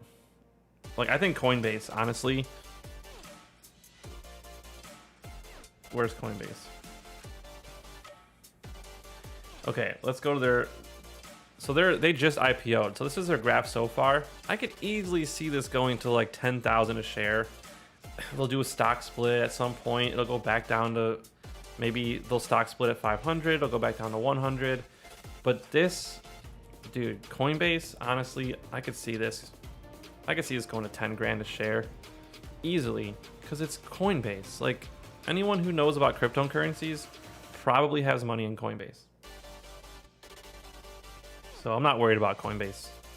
Like in the very least, I'm not at all worried. Come on, AMC. God. Anyways.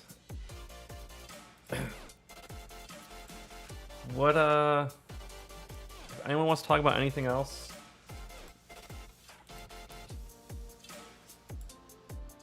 We're pretty, I mean, we did hit 1 million briefly. I don't know if we'll close there, but at least we hit it. That was the goal of this channel the whole time. Road to the 2 Comma Club. Plus my cryptos, we're still pretty much there. Probably a little bit over. So I consider it May 28th. I consider today the day. Today is the day. Yeah, Coinbase, I don't think you can buy stocks on Coinbase. It's just cryptocurrencies. But if you have like the Cash app, you can buy both there. Oh, I forgot. I have stocks on, I have AMC stock on Cash app, but it's only like $500 worth. I forgot about that. Yeah, dude, fuck, man. So the next goal is 10 million. That's the next goal. I think we could get there if AMC keeps going up. So I'm still not done. But I just don't know how many more videos I'll make where I show my whole positions, but it's not going to change. Like, you guys already know me. You guys know which companies I like. There's probably 100% chance I'll be invested at Tesla at any given point in time. Definitely SPY. I'm going to have a lot of that after this. Still going to have those hemp ones. I'll probably still have a little bit of AMC at the end because I love the movies. I went there 7 times since this whole thing started. I went to my local AMC 7 times. And I got chicken tenders, I got soda, and I got candy every single time. It's like $21 and like 33 cents or something. So I make sure to do that every single time because you got to support the companies you invest in. So that's what I do. Man, there's a lot of good movies though. Like The Courier, really, really good movie. The Croods, Dawn of a New Age, that was really good. Raya and the Last Dragon I watched, that was good. King Kong vs. Godzilla, or Godzilla vs. Kong, whichever order it is. That one was pretty good. Much better on the big screen. I saw Mortal Kombat in the theaters really good. I saw it at home on HBO Max, and it wasn't as good. Definitely different experience watching it on the theaters. That's why movie theaters are just not going to go anywhere. You cannot replicate that experience unless you have a 30-foot screen in your house. Like, you just can't. You cannot replicate it. So there's no, man, hedge funds were stupid to think that movie theaters were going out of business. That was one of the dumbest things they could have done, and boy did we catch them. Oh man, it was awesome. This is gonna be written about in history books, in the finance history books. Like, a bunch of retarded apes caught these hedge funds. Oh my gosh. Dude, you haven't been to the theaters in 6 years? You gotta go back, man. It's so good. Yeah, the new Mortal Kombat movie was amazing. And the guy who played Sub-Zero, he's in a series called Warrior on Cinemax, which you can watch on HBO Max. It's really good. It's based on stories written by Bruce Lee, but he's in it, and it's really good. It's on HBO Max. It's called Warrior. Freaking really good show. Especially if you like fighting, like kung fu and karate and stuff. Oh man. Where are we with the stock? 3078. Dang it. I feel like it's gonna look at the chart. It's gonna consolidate here. Can I draw a line?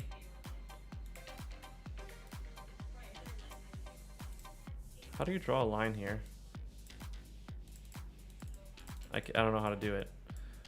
Well, anyways, this little area here seems to be some little consolidation that's going on, but it can definitely go up in the afternoon, which I'm crossing my fingers for. So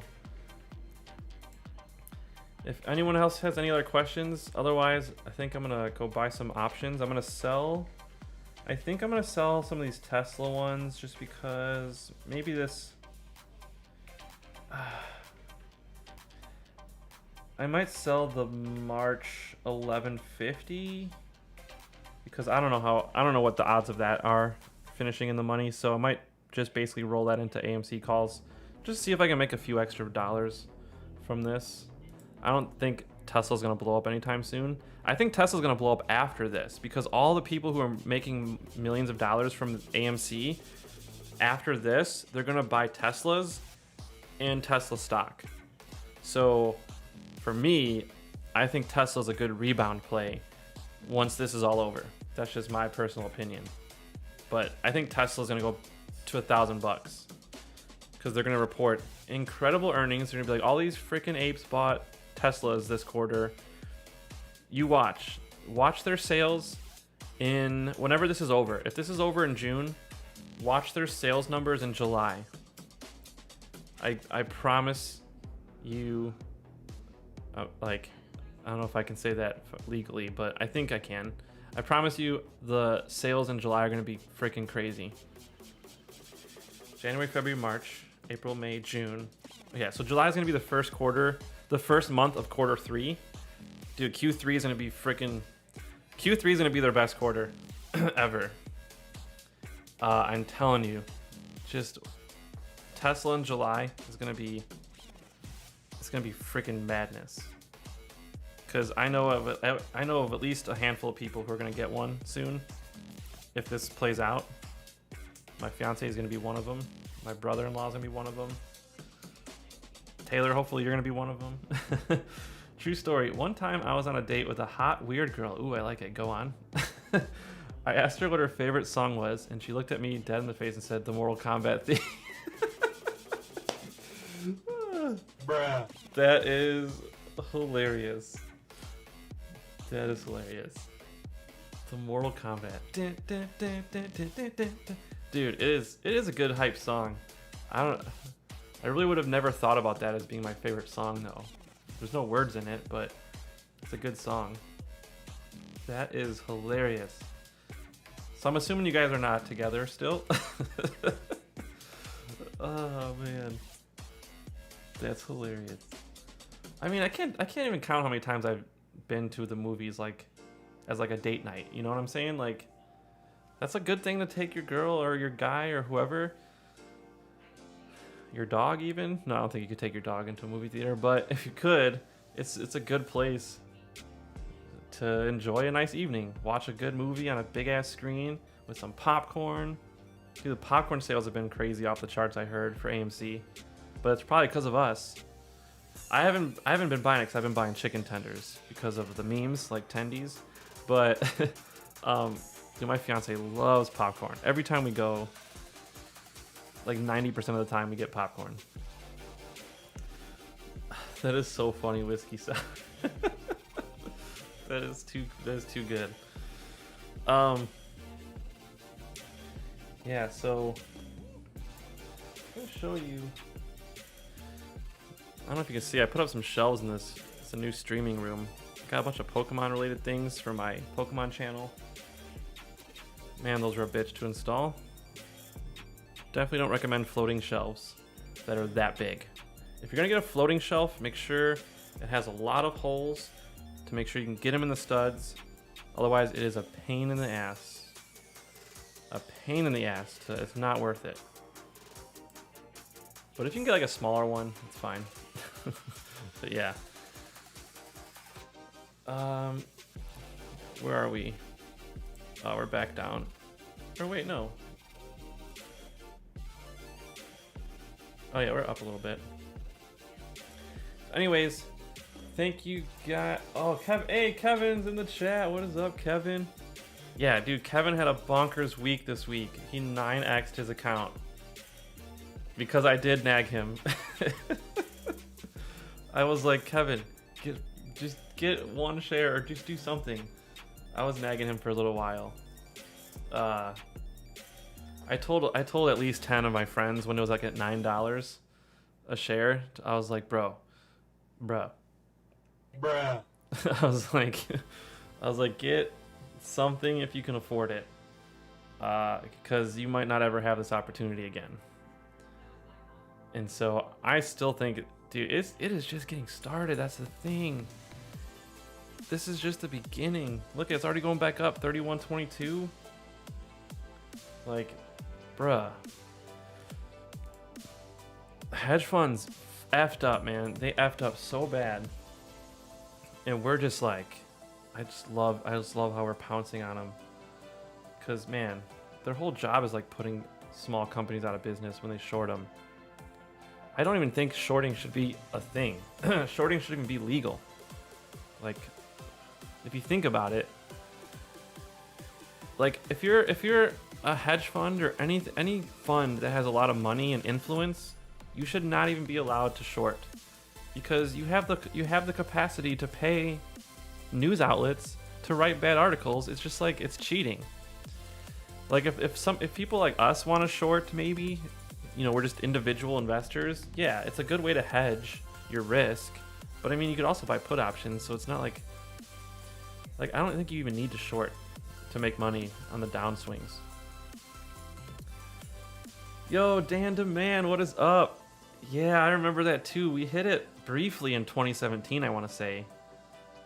Or 2018. I think in 2017 or 2018 we touched it, but man, it was been a long slump after that. I think I went on a 2-year slump where I was like even down. So man, it's definitely a waiting game, guys. You gotta wait for those opportunities, but when they come, trust in your gut and just make those plays. This is a game. You just gotta make good plays. Don't be scared. It's just money. It's just a number. You can always make more. Just think of it that way. But you know, be smart. Don't be stupid. But like, be smart. But be fearless. Not financial advice. Buy and hodl. Yeah, exactly. What are your goals after 1 mil? So I want to hit 10 million at least when the squeeze is over. The AMC short squeeze and GameStop, because I do have GameStop. If you can see on my the screen here, I do have 200 shares of GameStop, and I have one GameStop option, which is right here. November 19th, it expires. I'm up 35%. These calls here are just retardedly huge, but 1929 is my highest. freaking crazy. I did get some calls before even like January because I just thought of AMC was a good recovery play. I didn't even know about Wall Street bets. That was just something I thought of. But yeah, 10 million is my next goal, and then 100 after that, and then a billion after that. I think after a billion, I would just literally not care. I would just buy and hold like Warren Buffett. I probably would just go months without even looking at stocks, just so I could like live. I want to donate a lot to charity. That's why I want to make more, because you kind of need a lot. But yeah, I want to help kids who are like coming from tough backgrounds. I want to teach them how to make money through investing, because most people don't learn that in school. They don't teach you that in school. They don't teach you about options. Like what? I never even heard about options until after college, or maybe college, I think. But I was always like, options, what the frick? I'll never know how to trade options. I'll never know that. It's just one of those things that I'll just never know how to do. I told that to myself, and then I was like, you know what? I can do this. I can learn something about options. Let me just try it. And it actually was a lot easier than I thought. There's still a lot to learn, but the basics of it is really not that hard. 3 comma club, let's go.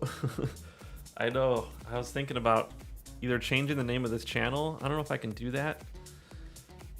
The URL will always be youtube.com/2 comma club with the number 2, but I think I could change the channel to 3 comma club, road to the 3 comma club. I'm just nervous about getting famous and people knowing me for having money. I don't want to like get mugged or anything. I don't know. I remember you as a math teacher. Oh yeah, I used to teach math, and I was still tutoring math until COVID hit, and then February, it was like a light switch. It was just like boom, all my clients were just. I couldn't tutor them. I didn't do any online tutoring, so that was it. It forced me into retirement. You're one of the very few who are inspirational at that high school. Oh wait, did you go, Dan? Did you actually go to Bloom? Or did you know me? Or are you Dan? Or are you the Dan that I know from Michigan? I'm not recognizing your username, but yeah, I showed my students my portfolio when I first started investing. Some of them got interested in it, but didn't really take off from there. But I do want to teach like high school kids how to invest. That'd be something cool. I could like work with the school and be like, hey, can I come give us guest talk about blah blah blah. I want to teach them how, because a lot of people just don't do it because they think it's too hard. Most of my friends still don't invest. I had to tell them like, bro, just you can go on Cash App and buy stocks. It's like freaking impossibly easy. And then some of them finally got into it. But like, if you don't show them how easy it is, a lot of people will just not do it, and they're missing out. And meanwhile, these hedge funds are in the dark. Oh, I didn't even talk about dark pool trading. If you guys don't know what that is, look that up. That's another way they're manipulating the stock prices. They're basically trading in exchanges that we don't know about and that the open market doesn't know about. They go in there, they make huge buys and sell orders, and no one ever knows about it. Oh, you went to Bloom. Nice. Okay, were you in my class? Or did you have a different math teacher? Now college graduate in nursing, ER nurse. But a lot of us talk about stocks and cryptos. Nice. I mean, talking about it is the first step. Hopefully you guys are investing in it, because man, NFT. If you guys get into NFTs right now at the beginning stages, there's a lot of scams I think out there right now, like people making up their own new games, which is a little risky. But if like Pokemon or Disney, like Mickey Mouse, literally anything, Rugrats, I don't know why I thought about that, but any cartoon from like from back in the day, like Rocco's Modern Life. If they made Rocco into an NFT, I think I would buy one. I bought NFT DeLorean from Back to the Future. It's a 1/6 scale, but the doors open up and it's like virtual, like you can look at it in augmented reality. I paid $30 for it, but I wanted to get the full scale, the 1-to-1 scale DeLorean, but it was $100 and it was sold out. It was sold out by the time I caught wind of it. I only found out about it because someone tweeted about it. But I'll have to show you that in another video. I'll have to show you my my digital collection once I can get back into my account. I couldn't even log in the other day. I was super pissed about that. But yeah, dude, NFTs, they're gonna be crazy. If they make a Pokemon NFT, I'm probably gonna buy that too. A Pikachu one. Gengar, I love Gengar. Like, you can make NFTs about anything. Ninja Turtles. I was huge into Ninja Turtles growing up. What else? Oh, Rick and Morty. Oh my gosh, if they made a Rick and Morty NFT, like if Justin Roiland and Dan Harmon like had some sketches of Rick and Morty like before it went on air and sold it as an NFT, I think I'd pay $100 for it at least. And like, what's the use of it? I don't know. Fuck it, we have money, so we're gonna spend it. And that's just how everyone is. If they have money, they're gonna spend it, and they're gonna spend it on cool shit that they think is cool. And so, yeah, if they ever release that, dude, it's just getting started. Like we're in the beginning stages of like the internet in terms of like NFTs. We're like in 1999 right now, and NFTs are just, it's like the new internet, like AOL, chat rooms, age, sex, location. Oh, we were talking about that in the live chat on the stock Reddit. And then Chris Hansen walks in. Justin, please have a seat here. Yeah, so, oh my gosh. I haven't been this excited about something in a long time with NFTs. Once I found out what it is, at first I thought it was stupid, but like now that I see the utility of it, it's gonna be one of the biggest things to hit the internet. It really is. I plan on putting a big chunk of change into NFTs. If AMC will start going back up. It's just hovering, man. It's just hovering. Look at this thing. It's starting to get, if you look at the lows, like here, like right here, I don't know if you can see my cursor. Right here, and then right here. Ah, come down, come down. Okay, right here, right here. We're getting a little bit higher each time. You see that? I don't know if that's a thing, but I think it is. If you can draw a trend line from that, it's starting to go up like this. 28 MUK. Oh my gosh, that's so crazy. I'll put mine in for the lulz. Oh my gosh, it's too funny. And then you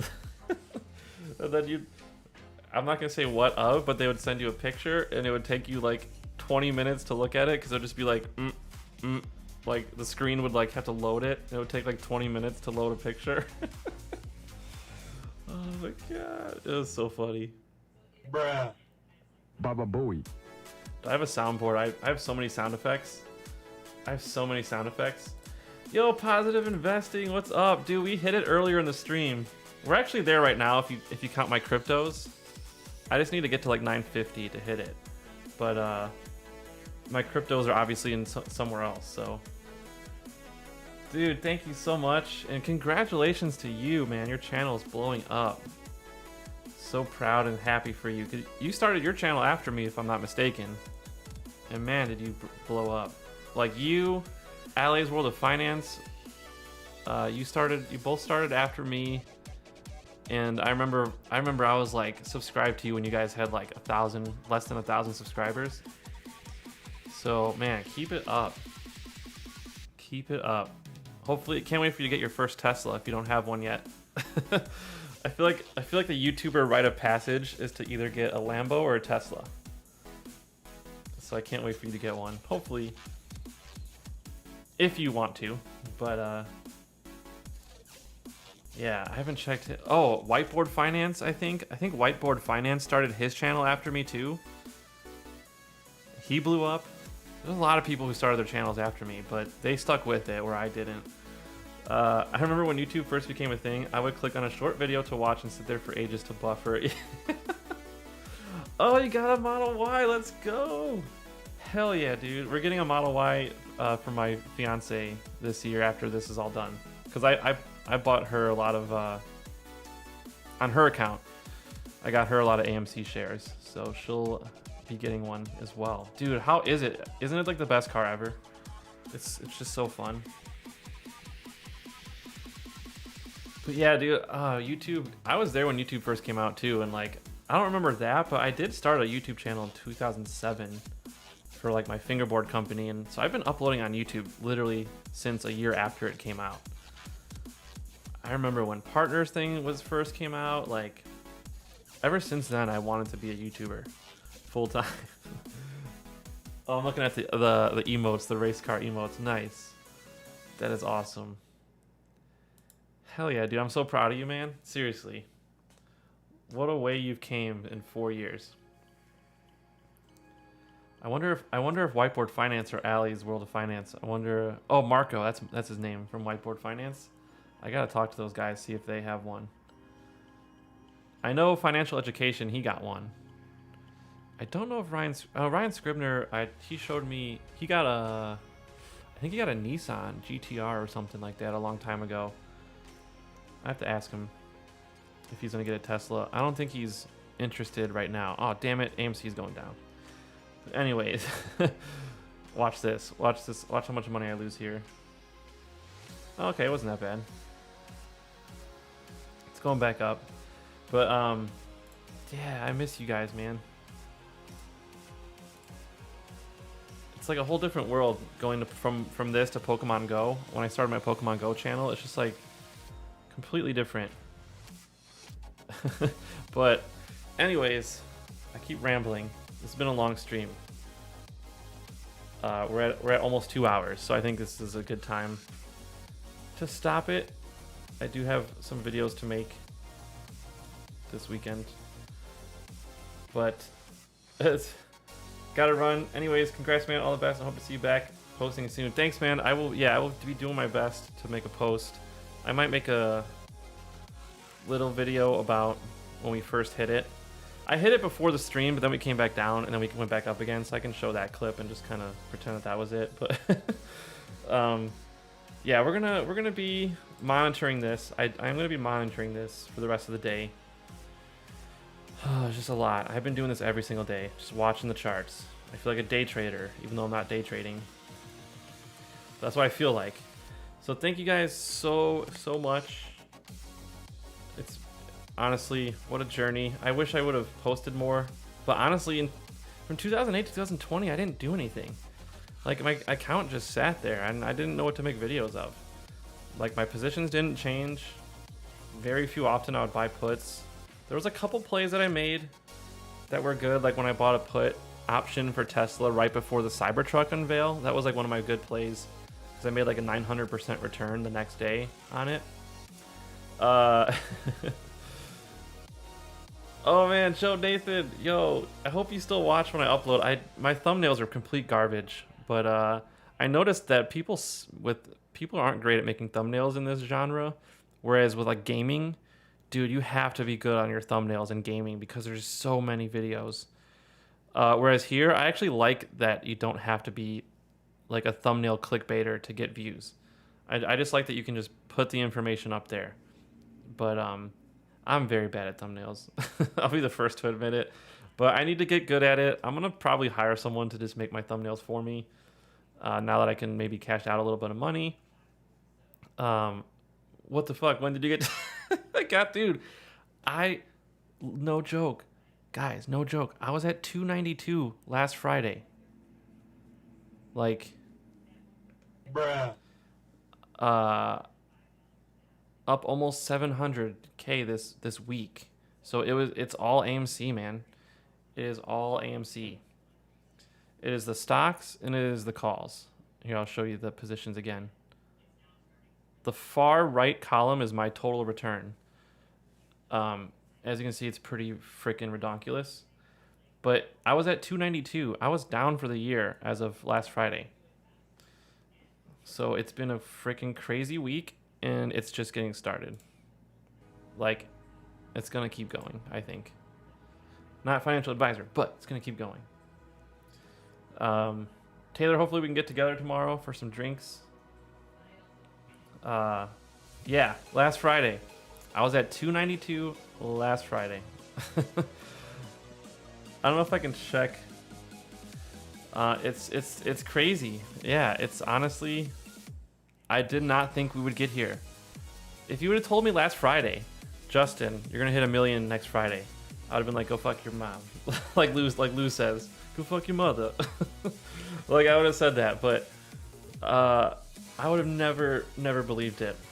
It's just it's bonkers. But again, I trusted my gut, and I actually put my money where my mouth was this time with my prediction. As you can see, I have a lot of shares AMC. And of course, I got a lot of these options months ago. In fact, I think almost all of these options I have right now, I got when like we were at $7 a share or something. But a lot of it was profit that I made from the first squeeze in January, which was complete luck. I mean, not luck, but I mean, I didn't know about Wall Street bets. I made this play on my own in November. I bought a bunch of call options. I was like, I think movie theaters are going to open up. I think vaccines are going to lower the COVID cases. I just think that's what's going to happen. And I'm like, okay, I'm going to trust my gut this time. I'm going to put in I only put in like $5,000 into calls, but for me, that was a lot at the time. And then it went from $5,000 to $90,000 with that squeeze on January 27th, whatever that day was, 27th or 28th. And then I like sold half of them, but then I bought new calls, I think, which is like that 245. I bought a crap load of calls after that, and I was like, I'm going all in. I don't care. If I lose this and I'm wrong, then fine, but I'll make it back later. But I just trusted my gut, and I was like, and then when I joined the AMC stock subreddit, I was like, okay, holy crap, this squeeze is for sure happening. So let me pile in as much as I can. And I mean, I'm essentially all in on it. If you add up all these numbers on the left column here, the market value, 400 there and 300 there, that's 700, like more than 3/4 of my portfolio is in AMC right now. So it's do or die for me. It's make or break. I'm trusting my gut. I'm going with my gut. And if we drop back down to 500,000, that's life. I'll take my profits. I'll still be up for the year, but I think we're just getting started. So I'm gonna, once it peaks and then comes back down, I'll start selling. But I've been hours and hours and hours every day reading about what's going on with the hedge funds, what's going on with the OCC, the DTCC, SEC, all these all these freaking things that I didn't even know existed. I knew about the SEC, but I didn't know about the DTCC or the OCC. I didn't know about those. The NSCC I didn't know about. I didn't know what hedge funds were doing. I had no idea. Once I learned, I was like, okay, this is a good play. This is a good play. It's pretty much guaranteed. It's a safe play. So I'm gonna fuck it. It's kind of what I said, YOLO. I just YOLO'd a bunch of money into it. I sold a lot of my Tesla positions, which I rarely do. I sold a lot of other positions. And you know me, I hate to sell Tesla. It like hurts me inside to do that. And I still have some. And I can always get back into it, but I think I might sell some of these calls at the bottom here and just put more to see what happens. But that's what happened. Yes, man, and it's crazy. I still can't believe it. I feel like I'm dreaming. We're down to 28.89, but we're still up 9% on the day, so that's good. I do feel ecstatic. I'm just, yeah, but it's not over yet. I can't celebrate too early. I did want to show you. I wanted to share the moment with you guys. That's why I like scrambled. I woke up early, scrambled to get this stream set up. I'm glad it's working because it didn't work the first time. But I wanted to share it with you guys. So I'm gonna remember this day for the rest of my life. May 28th. I'm gonna remember this day for the rest of my life, and that's why I wanted to share it with you guys. Because I feel like a lot of you guys have been there with me since the beginning, since like 2017, 2018. And so like Laura, John, Dan, Taylor, Positive Investing, Whiskey Sour, Sam Miller. Did I miss anybody? Moving along, all you guys, Skiku, Joshua Dunbar, Maurice, I remember you. I remember a lot. I remember a lot of you guys. Some of you guys changed your names since then, but yeah, I had to. Sieran, Shield, how's it going? Yeah, thank you guys. It's been crazy, but we're not done yet though. We're not done. You know me. I can't stop here. Yo, Alex. Yo. Yo, you're welcome. I hope you're doing well with your new job. We'll have to get a drink soon. But yeah, a lot of you guys have been watching my videos. So after AMC, let's save Blockbuster. Bro, let's do it. We should open up a Blockbuster. That's a brilliant idea. I'm sure they'll sell it. They'll sell us one. There's only one in existence, I think, in the country. We should make the second one. Just sell like, oh man, since marijuana is legal now, we could sell like edibles there. Be like, take this, get some of this indica, and watch this movie, bruh. We'll sell peanut butter and jelly waffles. No, it's not time to rebalance yet. It's not. It looks like it is. It really does, Ciaran. But I think this stock is going to go into the hundreds, if not thousands. I think it's going to go into the thousands. That's when I'll start looking to evaluate. But right now, I'm just holding. In fact, I'm going to try to get some more calls today. Drinks are on me. Night. Well, drinks are on me. Let me. I insist. Let me at least get. Let me buy the drinks the first time at least. But yeah. AMC is starting to come back. Okay. But anyways, I've been saying bye for like the last hour. So, oh, we dropped a lot. Call options must be losing some value. Lucky 8s though. We'll get back there. So we hit it, but then we dropped down. We're gonna hit it again. I'll keep you guys updated. I mean, all you have to do is watch AMC. If AMC is in the 30s, you'll know that we hit it again. So you guys can pretty much estimate where I'm at.